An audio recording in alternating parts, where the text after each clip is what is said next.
agosto de 2016. Corinthians vence o Internacional no Rio Grande do Sul, se aproveita de vacilo do Palmeiras e assume a ponta da Série A. Santos faz a lição de casa, afunda Cruzeiro e assume a vice-liderança. Destaque do São Paulo nos últimos jogos, o peruano Cueva fala sobre o atual momento do tricolor. Imprensa argentina crava que Edgardo Balsa será anunciado hoje como técnico da seleção. Cuca pede a palavra e será o entrevistado do dia. Tietê volta na quinta-feira contra a Chapecoense fora de casa. Dracena, machucado e suspenso, está fora de combate. E Fernando Praz não deve mais jogar futebol nesta temporada. Substituto de Praz, o Everton já está com a seleção olímpica em Brasília.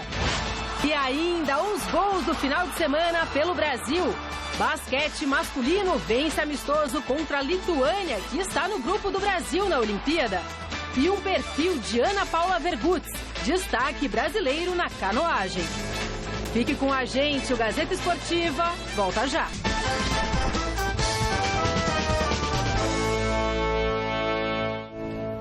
Olá, muito boa noite para você ligado no Gazeta Esportiva dessa segunda-feira. O Corinthians é o mais novo líder do Brasileirão. Com um gol do Elias no primeiro tempo, o Timão venceu o Internacional por 1-0 em Porto Alegre e acabou sendo favorecido pela derrota do Palmeiras, que terminou a rodada na terceira posição. Vamos ao gol. O Corinthians visitou o Internacional e conseguiu um excelente resultado. O gol da vitória do Timão saiu dos pés de Elias, que bateu no cantinho de Marcelo Lomba. 1-0, placar final. Nós estamos buscando, claro, a gente ser mais eficiente. Nós temos a melhor defesa, o time é um time que defende bem, a gente viu aí no começo do segundo tempo, e nós precisávamos ser mais criativos e decisivos na frente. Hoje nós fomos bastante criativos, podíamos e deveríamos ser mais decisivos, mas o intuito era esse, fazer com que o ataque fosse um ataque criativo, que chegasse mais, que tivesse mobilidade, e tudo isso a gente conseguiu. Então, demos mais um passo adiante. Grande noite para você que acompanha o Gazeta Esportiva. Foi um resultado fantástico. O Internacional não vencia 8 jogos ainda. Assim, na sexta-feira mesmo eu dizia aqui no Gazeta Esportiva que não dava para esperar, que o Corinthians não poderia esperar a mesma facilidade, por exemplo, que teve o Palmeiras. E assim como aconteceu até contra o Palmeiras, o Internacional reclamou de um pênalti que poderia ter sido marcado, dessa vez foi do Wendel no Ariel. De qualquer forma, o Corinthians foi melhor. O Inter teve um momento bom no comecinho do segundo tempo, quando entraram alguns jogadores. O Nico Lopes, inclusive, também entrou, deu um pouco de pressão, mas nada, absolutamente nada que pudesse, de repente, fazer do Inter um time vitorioso. O Corinthians foi melhor no primeiro tempo, foi melhor no segundo. No contra-ataque criou inúmeras oportunidades para definir a partida. O Romero mesmo perdeu um gol incrível, venceu só por 1-0, mas foi justo o placar. E por uma circunstância da rodada, o Corinthians também terminou o final de semana como novo líder do Campeonato Brasileiro. Flávio. Bom, boa noite, Celso, Anitta, amigos do Gazeta Esportiva. É um papelão, né? Papelão dos outros, né? Bom, o Corinthians perdeu 7 titulares, 7. O Corinthians perdeu o treinador. O Corinthians mudou o jeito de jogar. E ainda assim é líder do campeonato. É um papelão para os outros. E não é que tem um elenco. Ontem jogou, o ataque foi Romero e André. Quer dizer, nada que... E mesmo assim o Corinthians é líder. Papelão. Acho difícil o Corinthians se sustentar nessa posição. Nem tanto pelo Corinthians, que ele está rendendo no limite do que pode. Mas acho que os outros têm alguns elencos que estão mais inteiros do que o Corinthians nesse momento. Até em cima disso tudo que eu já falei. Tem algumas equipes que estão há mais tempo juntas. É um papelão. Parabéns ao Corinthians. E olha... meus pêsames aos outros, porque o que o Corinthians está conseguindo com todas essas adversidades é digno de respeito para o Corinthians, mas, no mínimo, para os outros pararem para pensar um pouco. E o Santos segue firme na briga pelo título do Brasileirão. A vítima da vez foi o Cruzeiro, que contou com a estreia do técnico Mano Menezes, mas não conseguiu evitar a derrota para o Peixe por 2-0. O resultado fez a equipe santista terminar a rodada na vice-liderança da competição. Veja os gols com a narração do Osmar Garrafa. Yuri. Boa bola, hein, pro Caju. Caju, Vitor, olha o gol, olha o gol, olha o gol, olha o gol! Gol!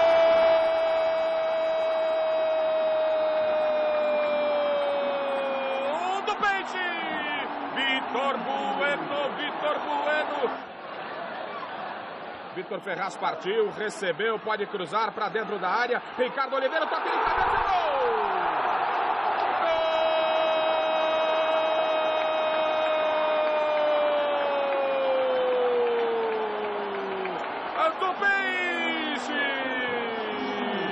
Cruzamento do Vitor Ferraz. Vitor Bueno chegava para tocar na bola o Ricardo Oliveira, mas para mim o último toque foi do Lucas, hein? Se nós quisermos ter uma equipe forte até o fim da competição, brigando diretamente por uma dessas vagas, pela melhor colocação possível, seria fundamental que mantivéssemos aqui esses jogadores até o final desse ano. Eu acho que agora que nós começamos a incorporar um pouco mais o nosso elenco, caso venha acontecer a perda de um ou de outro jogador, será um prejuízo muito grande. Alguns jogadores estão começando a dar uma resposta muito positiva e eu imagino tudo isso acontecendo com a volta desses jogadores que estão fora. Hoje foram 4, né, com o Lucas Lima. Então, eu acho que se nós queremos pensar em alguma coisa um pouco maior, um sacrifício nesse momento seria fundamental. Você falava do Corinthians, tal, que, né, se reformulou, ainda assim manteve uma maneira de jogar, tal. E o Santos, todo desfalcado, também já é vice-líder. E surpreendendo muito, né? Claro. O Santos a metodologia é o jogo coletivo acima da individualidade. É aquilo que o Guardiola trouxe pra gente em 2007, 2008, com aquele time antológico do Barcelona, onde claro que a individualidade prevalece, seja um Vitor Bueno chama atenção, o Vitor Ferraz, o Caju crescendo, enfim, você vê o time, o Renato, mas você vê um conjunto extraordinário. A ponto do Dorival dizer aí pra gente, olha, faltavam 4 e a gente, faltou o Lucas Lima ontem, que não é pouca coisa, né? E, no entanto, o futebol coletivo do Santos funcionando e funcionando muito bem. E os caras que estão na seleção? Claro. Falta Gabigol, Thiago Maia, enfim, tem mais um. Zeca. É o Zeca. E o time vai. Ou seja, é o jogo de conjunto, jogo coletivo do Dorival. Parabéns ao Dorival Júnior por esse trabalho. E olha, difícil segurar o Santos, viu? Ele está jogando um futebol que merece ser visto com muito respeito. E o Cruzeiro também não jogou mal ontem, não. Tirando o gol aí. Vai melhorar, né? Vai melhorar. Jogou, criou oportunidades, poderia até... Não vai ficar lá embaixo no rebaixamento, não. O Mano é um belo treinador, a tendência é o time crescer. E no Rio de Janeiro, o Palmeiras não se encontrou em campo e pela frente teve um Botafogo inspirado na melhor atuação dos cariocas no Campeonato Brasileiro. O resultado, segunda derrota consecutiva e queda para o 3º lugar na tabela de classificação. Jogando na Ilha do Governador, o Botafogo saiu na frente do Palmeiras logo aos 18 minutos do primeiro tempo. Neilton recebeu o lançamento, ganhou de Zé Roberto na corrida e tocou na saída de Wagner, 1-0 Fogão. O time da casa ampliou ainda na primeira etapa, novamente com Neilton. O atacante tirou 2 defensores com um drible e anotou o segundo dele. O Palmeiras descontou no segundo tempo. Moisés chutou forte, o goleiro deu rebote e Eric botou para dentro, 2-1. Mas Camilo, de pênalti, fez mais um e decretou a vitória do Fogão. Final, 3-1. É a segunda derrota consecutiva nossa. A gente tem que procurar recuperar o mais rápido possível isso. Aproveitar bem essa semana, até quarta-feira, quinta-feira, no jogo contra a Chapecoense, a gente vencer fora e recuperar esses pontos que nós perdemos. Lógico que nós não fizemos um jogo bom, no primeiro tempo principalmente, foi um jogo que nós tivemos muito abaixo, mas procurar agora, essa semana, analisarmos bem esses erros aí para, como eu falei antes, recuperar esses pontos contra o Chapecoense. O futebol é bem curioso, né? Quando o Corinthians empatou com o Figueirense 1-1 no Morumbi, no Itaquera. E foi a semana passada. Então, ficou a expectativa de que o Palmeiras, pelo futebol que estava apresentando, ia abrir 5 pontos de vantagem para o vice-líder. É verdade. 5 pontos. Essa era a expectativa. Aí passa uma semana, está em 3º lugar. Quer dizer... O campeonato está legal, né? Tá legal. E você vê o Flamengo, por exemplo, está em 5º lugar. Tem 3 pontos atrás do líder.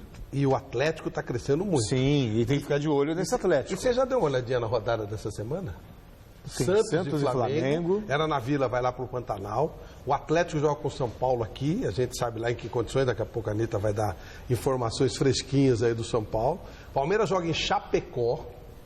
E o Corinthians em Curitiba. O Corinthians joga em Curitiba com o Atlético Paranaense, o que não é batatinha. Você sabe quem pode assumir a liderança no meio da semana? O Grêmio.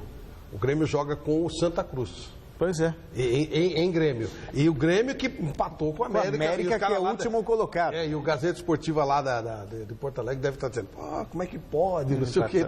Aquilo que a gente falava do empate do Corinthians com o Figueirense. Então, vamos aguardar, porque realmente promete muito. Bem bacana. No Morumbi, 54.996 torcedores proporcionaram um novo recorde de público no Brasileirão desse ano, mas viram o São Paulo sofrer para empatar com a Chapecoense em 2-2. O resultado deixa o tricolor, após 17 rodadas, na 10ª colocação com 23 pontos. Veja os gols com a narração do Celso Cardoso.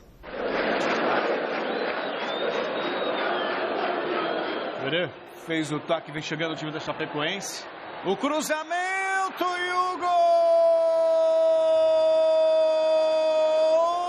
gol de Kempis. Vai pintar levantamento para a área. Vem o time da Chapecoense que ganha o jogo por 1-0 e o gol da Chapecoense. E aos 11 minutos acontece mais um gol.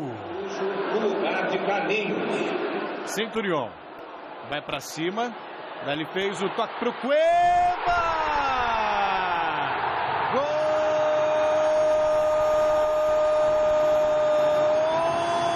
do São Paulo para festa e delírio do torcedor são paulino no Morumbi. Cueva e Danilo. Cueva e Danilo. Cueva e o gol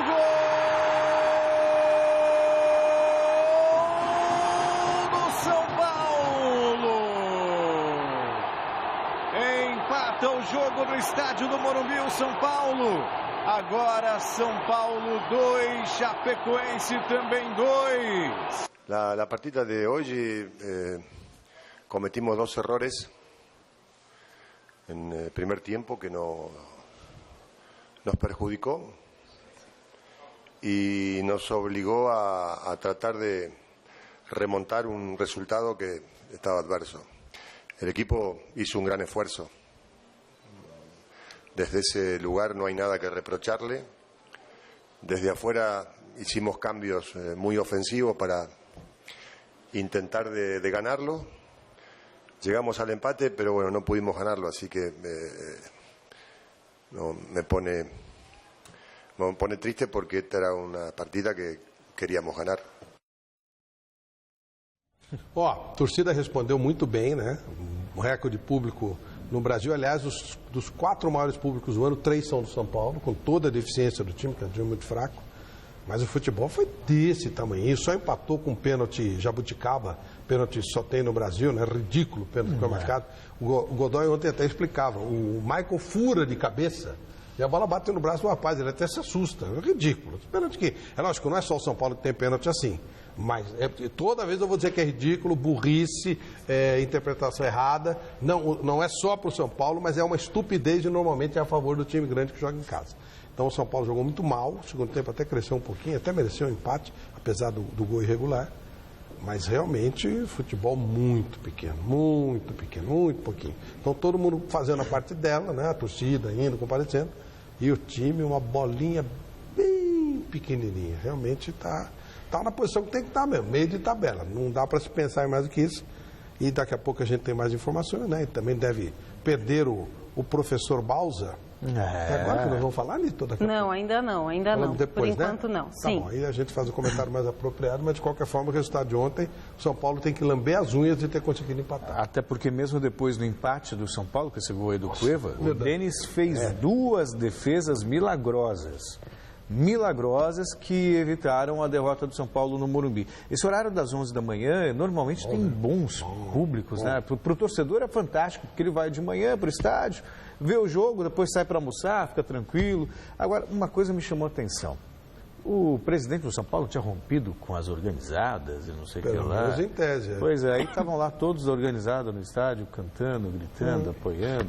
E torcida, hein? É sempre bom se olhar, né?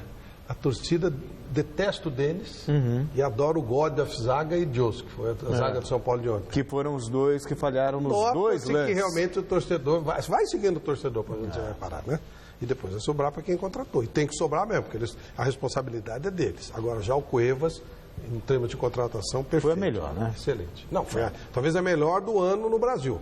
Até para compensar o God of Zaga de hoje e tal, que foi de lascar, né? Apenas um jogo terminou em 0-0. Foi no confronto entre América Mineiro e Grêmio, na Arena Independência. Veja os gols dos outros jogos.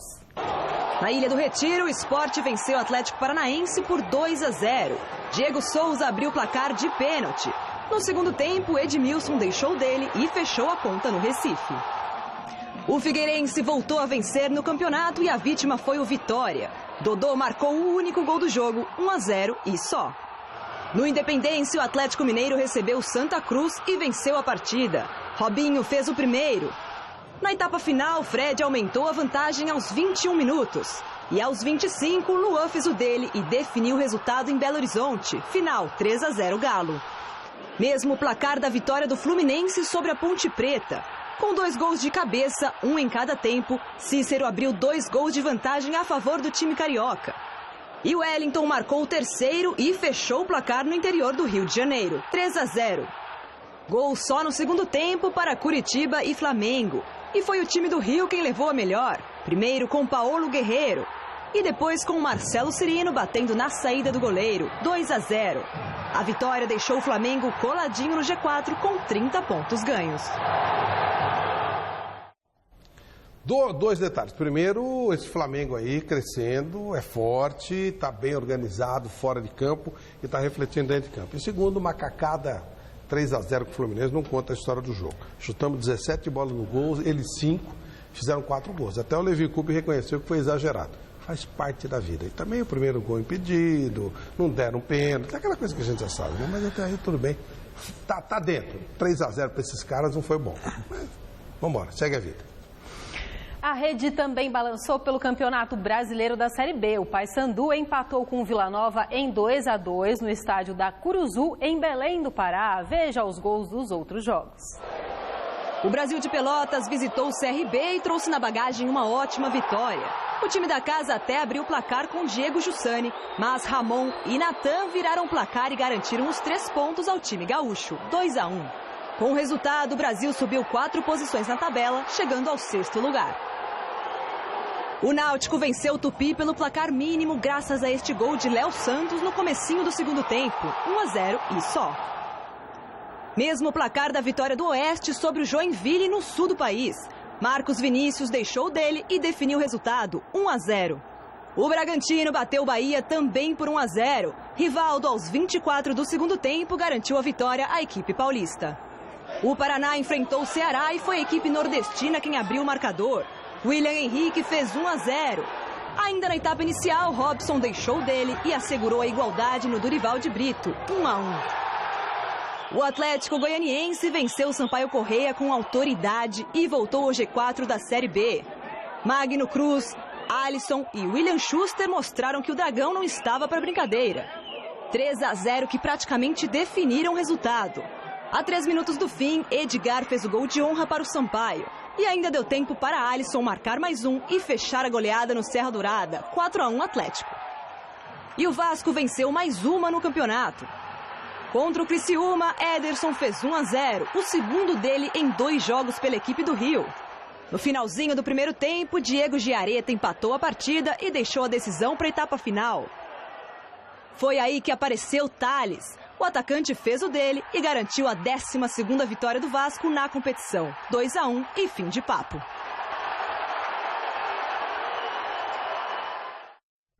Tá chegando a hora, hein? O Brasil será palco da maior festa do esporte mundial. Já em clima de Olimpíada, o Gazeta Esportiva começa a exibir a partir de hoje uma série de perfis com os atletas que são esperança de pódio para o Brasil nos Jogos. A primeira personagem é da canoagem. Ela fez história ao ser a primeira brasileira a subir no pódio em Jogos Pan-Americanos, com o bronze conquistado no Pan de Toronto no ano passado.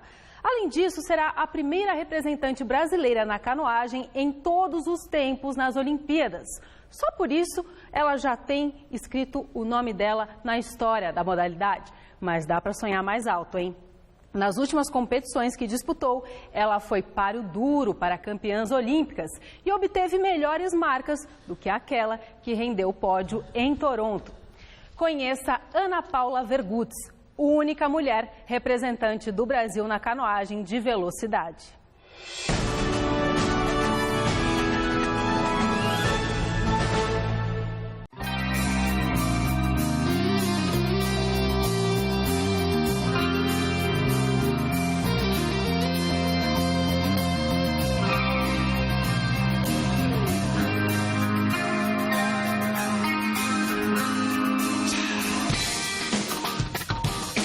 Como todo bom atleta de alto rendimento, Ana Paula Vergutz vive quase 24 horas por dia transpirando esporte. No caso, a canoagem, que entrou na vida da esportista de 27 anos através de um convite. Eu sou de Cascavel, no interior do Paraná, e eu moro muito próximo ao Lago Municipal, onde acontecem os treinamentos de canoagem. E uma equipe de canoagem foi morar em frente à minha casa.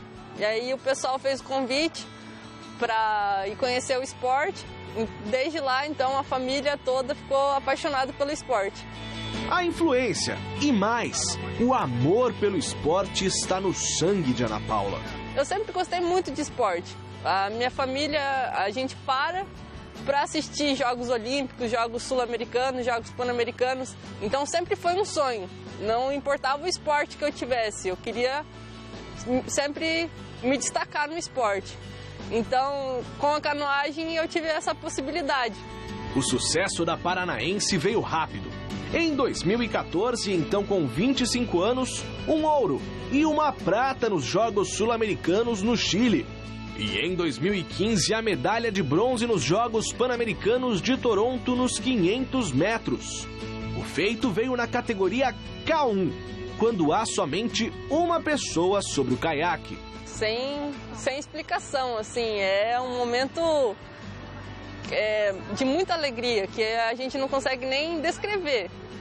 Claro que a gente treina para isso, mas quando acontece é inexplicável. Eu mais o técnico, a gente trabalhava dentro dessa expectativa já de estar entre as medalhas.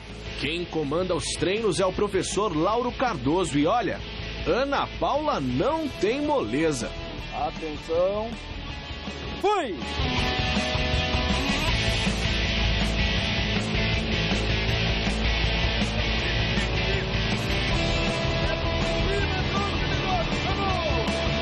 Disciplina e rigor. Duas palavras que permeiam a vida de Ana Paula Vergutz. A ficção que a acompanha no dia a dia, de certa forma, se relaciona com os planos para o futuro. Eu gosto de assistir séries. Que séries que você vê? Eu gosto de CSI, Criminal Minds, Law and Order. Tudo coisa policial. Policial. Você queria ser policial ou não? Não, eu quero ser bombeiro depois. Bombeiro? É. Eu acho que, como a gente vai adquirindo habilidades no esporte, de força, resistência, eu acho que dá para ser usado depois. Então, eu acho que é uma coisa que não é bom desperdiçar. Um dia, Ana Paula terá que apagar incêndios por aí. Por enquanto, a coisa mais quente que ela enfrentará será o calor da torcida.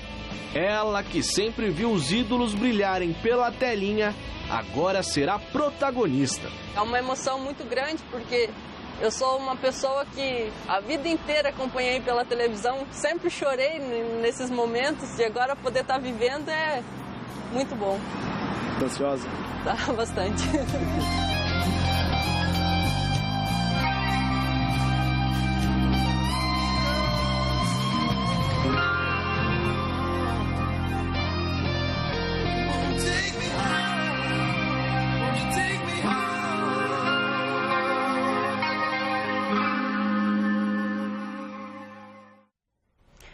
Gente, aproveitando esse momento aí das nossas mulheres, né, no esporte, deixa eu fazer um convite especial para vocês. Amanhã, terça-feira, a partir das 6h30 da tarde, aqui no Reserva Cultural, será realizada uma noite de autógrafos do livro Nós Mulheres de Ouro, escrito pela afinada dupla Silvia Bruno Securato e Ellen Dastre. O livro resgata a caminhada de mulheres que fizeram história no esporte brasileiro nas mais diversas modalidades. Fofão do vôlei, a Luísa Almeida do hipismo, são algumas das atletas já confirmadas para essa noite de festa. Então é amanhã, aqui embaixo do prédio da Gazeta, ali onde é o Reserva Cultural, tem o cinema, vai ser essa noite de autógrafos, tá bom?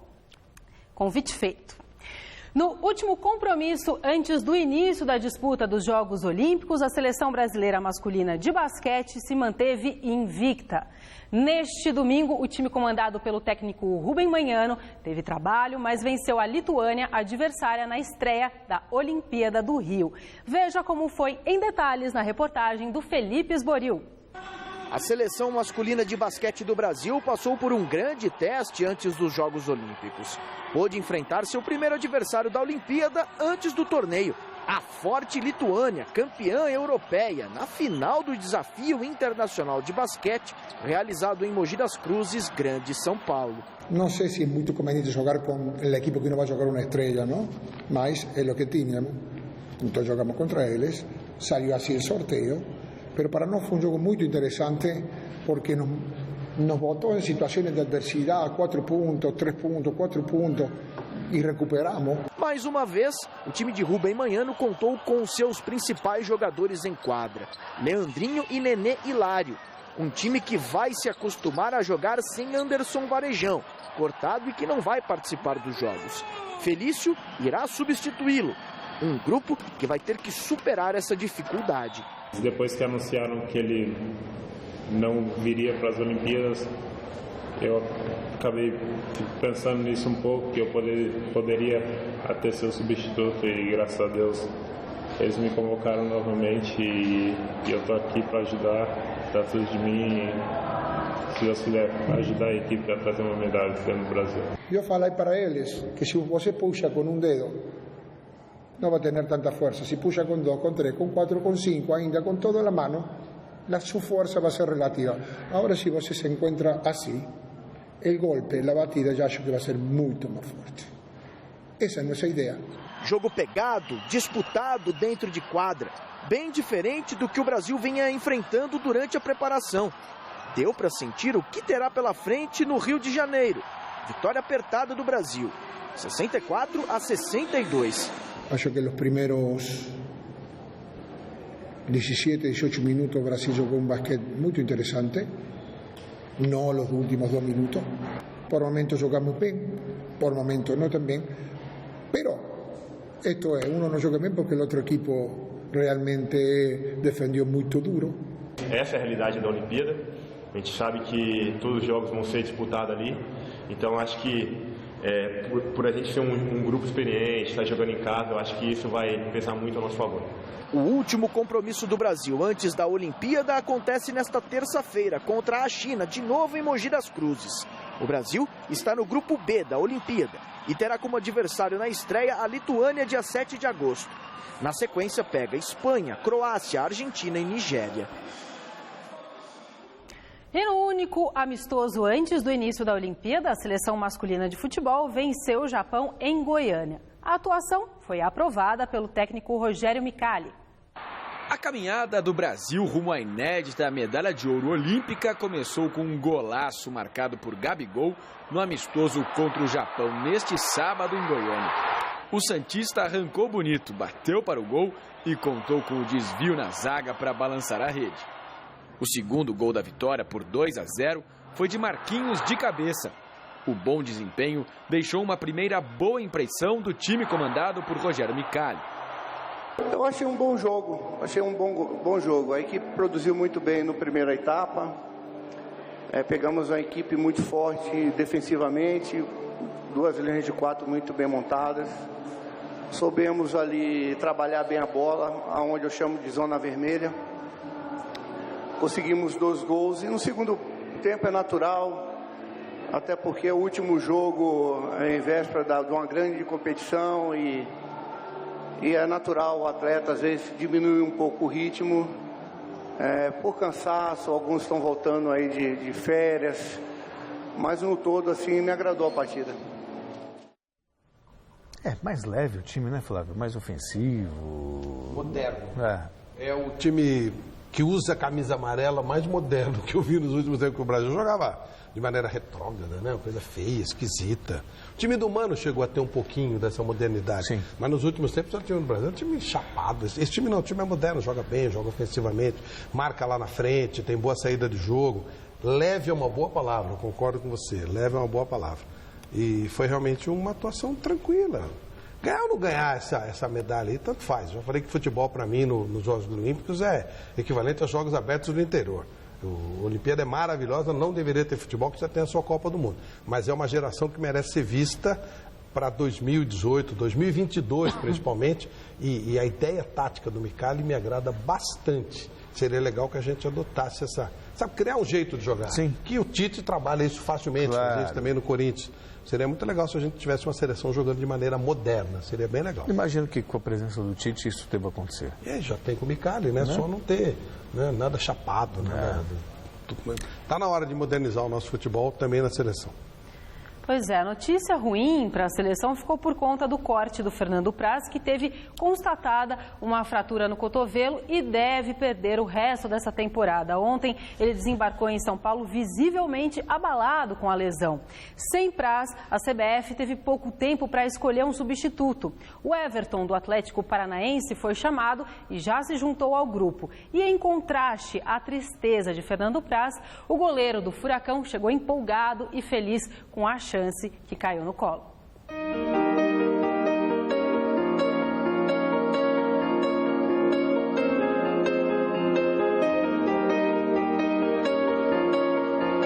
recuperação a gente não sabe ainda, né? Mas provavelmente vai ser uma recuperação um pouco longa. A única coisa agora é pensar em recuperar bem. Sem pensar em prazo, mas recuperar bem.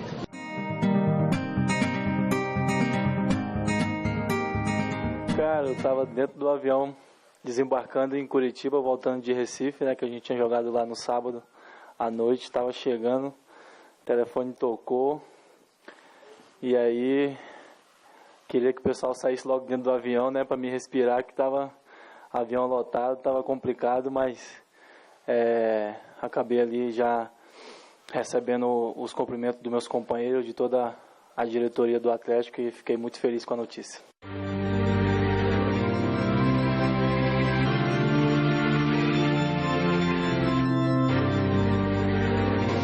Tem que ganhar e merece ganhar Olimpíadas por eles, por todo mundo, pelo país, pelo trabalho que está sendo feito, independente de eu estar lá ou não.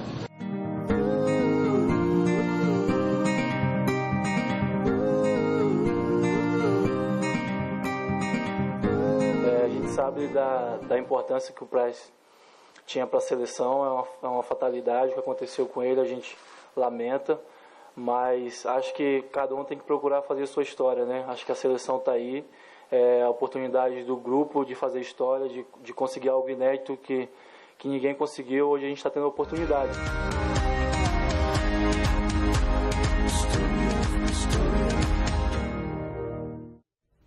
É um contraste muito grande, né, Flávio? Muito bem feita a matéria, muito bem editada, mostrando essas contradições da vida. Claro, e faz parte, ninguém torce pelo pior de outra pessoa, ou a maioria não torce, mas no caso você vê o Everton, não tem como esconder a alegria também, né? Uma chance está acontecendo para ele. Ele está feliz porque o Praz claro, está feliz porque ele foi chamado, foi lembrado. E por outro lado, dá para ver o abatimento do Praz, você vê um goleiro veterano, nunca teve uma chance na seleção brasileira, aí de repente ele é surpreendentemente convocado, tem status de líder, e aí é cortado sem poder jogar. Eu vou dizer uma coisa para você. É claro que o momento do Praz é muito difícil, mas eu ouvi outro dia uma frase espetacular de um cara que ajuda muita gente, um cara muito legal, tipo Praz, assim, bacana, e o cara foi descer do carro e tropeçou e estourou todo o joelho. O cara disse, eu sou tão gente boa, tão legal, acontece um negócio desse. E aí uma pessoa espiritualmente muito mais evoluída disse assim, às vezes um ferimento numa guerra significa salvação. Um tropeção pode ter significado uma coisa. Então, deixa as coisas como estão. O Praz merece todo o nosso respeito, nosso carinho, vai voltar. Não tinha que ser e ninguém sabe por que não tinha que ser e pronto. Deixa o Everton lá, segue a vida e daqui a pouco ele se recupera e segue a vida dele. Nossa solidariedade, é um cara muito querido e boa sorte pro Everton. Só para registrar, não tem nada a ver uma coisa com outra. adorei que o Neymar fez uma festa em Goiânia. Ah, é? Sabe por quê? Porque ele não tem que ficar se submetendo à opinião dos outros. Ele estava de folga, fez uma festa e acabou. Eu ficaria muito chateado se ele baixasse a cabeça. A vida é dele, o problema é dele, ele tem que fazer as coisas do jeito que ele acha que está certo ou errado. É problema dele. Era folga, na folga eles alugaram uma casa, o pessoal foi lá e se divertiu, não sei o que eles fizeram, não é problema meu nem de ninguém. Achei que foi perfeito. Fiquei até preocupado que ele ficasse se encolhendo por causa disso. O cara tem que ter personalidade e ele demonstrou que tem. Ninguém tem nada a ver com a vida do cara. É problema Ele venceu, né? Se tivesse perdido, como é que seria? Deveria ter feito também. É? Eu acho que não tem nada a ver com o resultado. Ele acabou. Folga é folga, não é folga só quando ganha nem quando perde. A gente não sai de folga só quando dá audiência no programa. É que eu acho que o que a gente critica é isso. Desnecessário. Ele pode fazer a festa que ele quiser, mas, poxa, sei lá, eu acho desnecessário.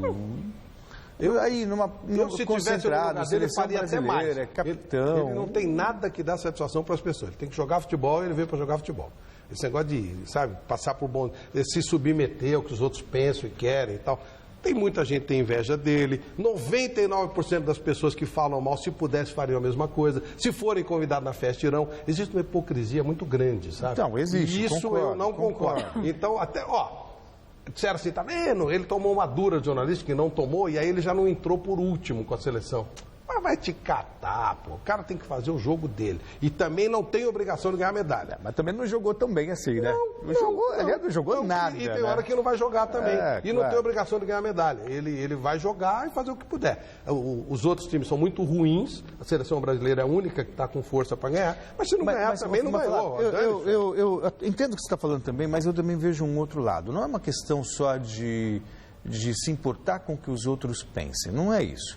Mas se ele é capitão do time, faz parte de uma seleção brasileira, que para nós não significa muito medalha de ouro em Jogos Olímpicos, mas é o grande objetivo da seleção. Os patrocinadores. Poxa, eu acho que, de certa forma, passa realmente uma imagem de falta de comprometimento. Passa. E se ganhar? Essa imagem passa. O Romário era comprometido? Mas o Romário Gordo era comprometido. Mas o Ronaldo ganhou. O Romário, então, quer dizer, o Romário praticamente ganhou uma Copa do Mundo para a seleção brasileira. Depende de ganhar ou perder. Então, o Romário jogou bem na maioria dos jogos da seleção, o Ronaldo fez a mesma coisa. Quer dizer, o Neymar, há muito tempo, ele não joga bem pela seleção. Né? Ele é bom jogador no Barcelona, quer dizer, no Santos. Ele pode fazer a festa se ele ganhar. Se ele não ganhar, ele não pode. Depende de ganhar ou perder. É isso. Então tá. Então, nós temos que ter uma filosofia. O jogador pode fazer ou não pode, não tem que depender do resultado. O Romário levava a mulher para concentração no meio da Copa do Mundo de 94. Mas jogava, né? Depois no dia seguinte pode. Jogava. O problema é ganhar ou perder. É um jogo. Então, se ganhar, pode fazer o que quiser, é isso? Não é fazer o que quiser. Não pode, porque não é comprometido. Comprometimento significa ganhar ou perder. Se ele ganhar, ele pode fazer o que ele quiser. Que nem o Romário fazia, que enchia a concentração de mulher. Eu acho que eu até entendo. O Ronaldo é comprometido. Não, eu acho que não é ganhar ou perder. É jogar bem e jogar mal. O Romário podia fazer a festinha dele lá, sei lá, e era pouco divulgado. Não era tão assim exposto como é hoje. Escondido. Não é isso. Mas ele estava resolvendo, quer dizer, quando você... Então é isso, quer dizer, tem que ganhar. Se ganhar, pode. Ou jogar bem, ou sabe. Aí pode. Olha, descrição. Eu acho que tem que ter uma filosofia. Ninguém, ou o cara pode fazer farra ou não pode. Eu acho que a vida dele é problema dele. Não, ganhar ou não ganhar é problema coletivo. Concordo. É um jogo coletivo. Ele não tem obrigação de ganhar. Eu acho que e ele tem direito de fazer da vida dele. Acho que são escolhas. É o livre-arbítrio, obviamente. Ele tem direito de fazer o que ele quiser. A seleção brasileira de 58 teve cara que deixou até filho na Suécia. Ou não teve? Estou falando de 58. Mas deixar o filho é diferente. Aí Vegas teve aquela zona toda, quando o Brasil perdeu, foi por causa da zona. Também em 58, quando ganhou, que deixaram o filho, estava tudo bem. A gente só está falando um pouquinho de bom senso. Ele pode fazer o que ele quiser. Sempre, claro, a vida é dele, óbvio. Aliás, eu não preciso falar isso, nem ninguém tem que falar isso para ele. A gente tem nenhum direito de se meter. Isso, por exemplo, é a mesma coisa assim. Na vida do cara, você não precisa fazer o esquema de concentração. Mas o cara tem que ter a responsabilidade. Bom, tá bom. Ele tem, só que ele fez uma farra e fez ele muito bem. Se eu tivesse no lugar dele, eu também faria e achei demonstração de personalidade. Parabéns. São Paulo, destaque do empate com a Chapecoense em 2-2, o meio-campista Cueva foi o personagem da entrevista coletiva dessa segunda-feira. Veja aí na reportagem do Adriano Dolfi. Esses podem ser os últimos passos de Centurião com a camisa do São Paulo, de partida para o Boca Juniors. Buenos Aires também pode ser o destino do técnico Paton Bausa, especulado na seleção argentina. Certeza é que não falta preocupação com o atual momento do clube. apenas uma vitória nos últimos 5 jogos.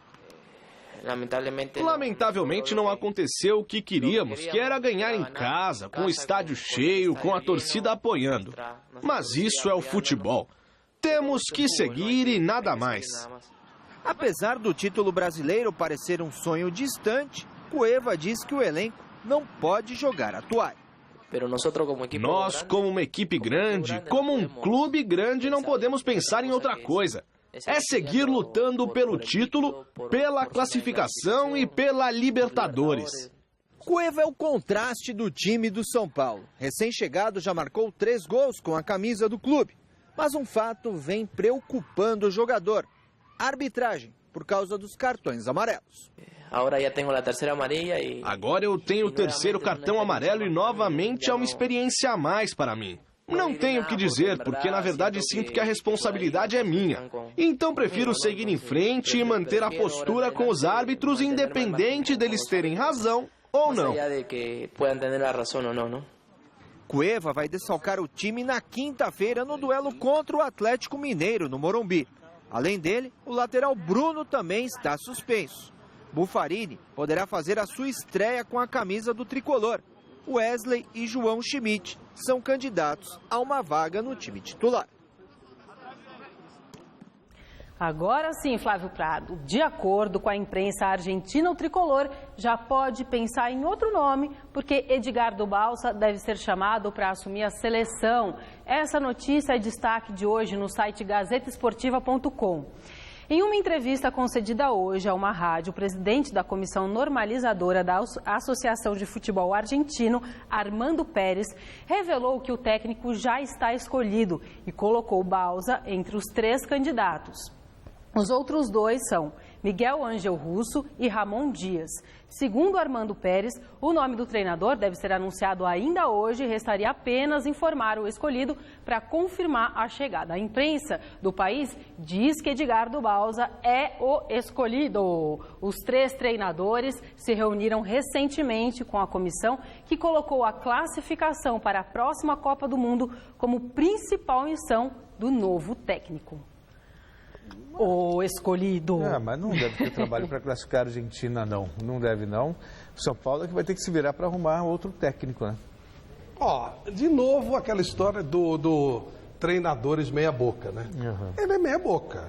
A Argentina vai ter técnico meia-boca, como a Inglaterra tem o meia-boca, como a Itália tem o meia-boca. É história de meia-boca. Só o Brasil tem o técnico de ponta. É o meia-boca e o São Paulo, pintado, vai levando. Depois da segunda derrota consecutiva, o técnico Cuca, que sequer ficou no banco ontem, chamou a responsabilidade e concedeu entrevista coletiva na Academia de Futebol. A reportagem é do Alexandre Silvestre. Bruxa solta no Palmeiras.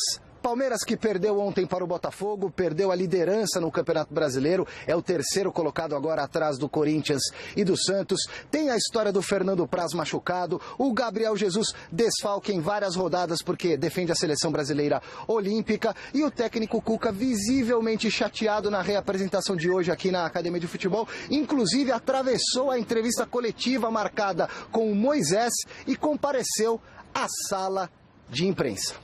Postura de comandante no momento delicado, difícil é proteger os atletas, por isso você está aqui hoje? Eu estou aqui também porque ontem eu estava suspenso, não pude falar com vocês, né?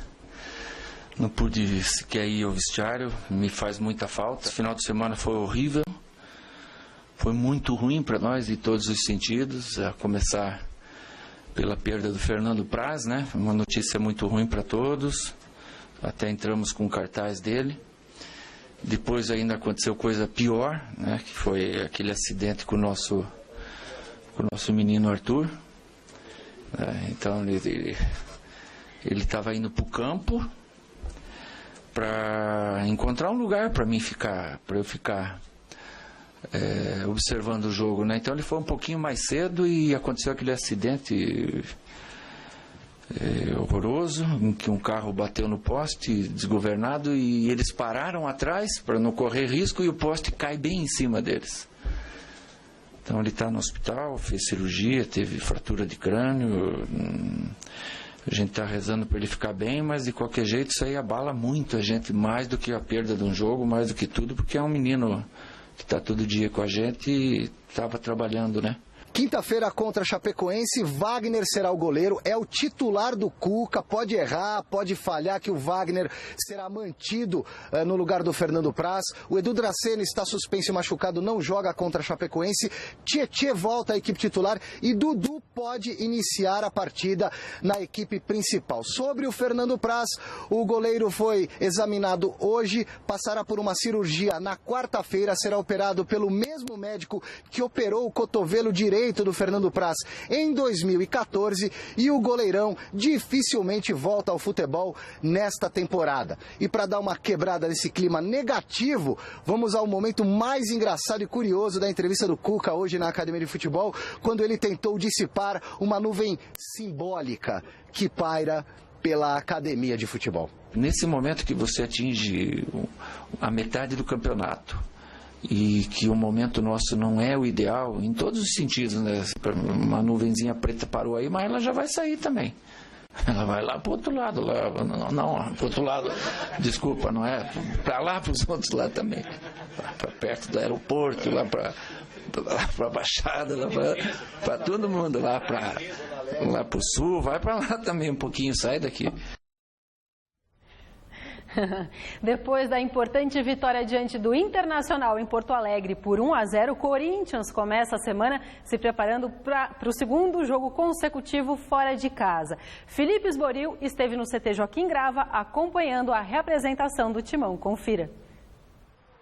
O novo líder do Campeonato Brasileiro se reapresentou na tarde desta segunda-feira no CT Joaquim Grava. O time ainda comemora o sucesso do final de semana, uma vitória fora de casa que valeu e muito. Não só deixou o time na ponta da tabela, como também na frente dos adversários por 1 ponto. Pela dificuldade do jogo, né? A gente sabe que o Internacional não passa um momento bom, mas é um concorrente, assim, teoricamente direto com a gente, pelo tamanho do Internacional. Pela dificuldade do jogo a gente fica feliz de ter saído com a vitória e, consequentemente, é líder do campeonato. Ainda é pouco, mas pode ser encarado como muito para quem buscava o primeiro lugar há pelo menos 6 rodadas. Ainda mais tendo um dos melhores aproveitamentos fora de casa. Os resultados foram favoráveis para que a gente pudesse chegar na liderança. Não foi fácil ter chego até aqui e a gente espera permanecer. A gente tem crescido durante os jogos, durante as partidas e a gente pretende permanecer crescendo. Claro que temos muito a melhorar. E melhorando, crescendo, a gente vai permanecer na liderança com certeza. A equipe já começa a preparação para o compromisso do meio de semana, quarta-feira, contra o Atlético Paranaense na Arena da Baixada. O atacante André terá interrompida a série de jogos como titular do Corinthians. Não pelas atuações pouco convincentes dentro de campo, e sim porque recebeu o 3º cartão amarelo contra o Internacional. A tendência é que Luciano assuma a posição no ataque corintiano. O técnico Cristóvão Borges não terá o problema que esperava ter contra o Atlético Paranaense. O STJD acatou o pedido do Corinthians e vai adiar o julgamento de Fagner para o dia 10 de agosto por causa dos Jogos Olímpicos. O jogador será julgado pelo Superior Tribunal de Justiça Desportiva justamente pela entrada em Ederson do Flamengo no último dia 3 de julho. Tchau, gente. O programa de hoje termina por aqui. Amanhã tem mais Gazeta Esportiva com a Michele Janela. Um beijo. Fiquem agora com o Jornal da Gazeta. E é no Jornal da Gazeta que a gente se encontra já. Volto na quarta-feira. Um abraço. Tchau. Sigo sozinho.